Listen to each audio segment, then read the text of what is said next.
Le transfert de patients devait se faire en dernier recours seulement.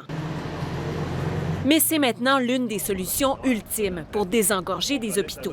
L'autre décision radicale que doit prendre le réseau de la santé, c'est de suspendre encore plus de chirurgie. Je pense à quelqu'un qui a besoin de son coloscopie pour un dépistage de cancer de côlon, puis on ne peut pas lui donner une date.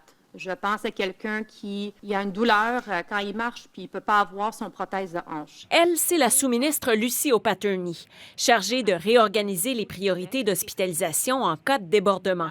Le protocole déchirant visant à choisir les patients qui peuvent recevoir les soins n'est pas encore déployé, mais il n'est pas exclu. Le réseau a été demandé de mettre en place des formations, des webinaires, des équipes en place pour regarder le protocole et même pour faire les simulations papier au cas où il faudrait l'utiliser. Les 2/3 des lits réservés pour les patients atteints de la COVID-19 au Québec sont maintenant occupés. Ça met une pression très forte sur nos hôpitaux, en particulier dans la grande région de Montréal. Jusqu'ici, au moins 140 000 chirurgies doivent être reportées.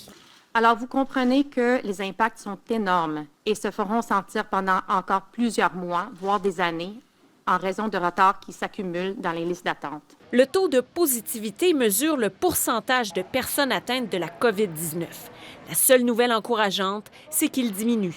Évidemment, on ne peut rien prendre pour acquis, là. Demain, ça sera quoi? Après-demain, ça sera quoi? Déjà, la moitié des résidents en CHSLD sont vaccinés, mais le gouvernement le réitère.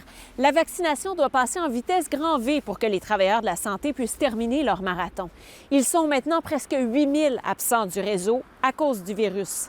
Ici Véronique Prince, Radio-Canada, Québec.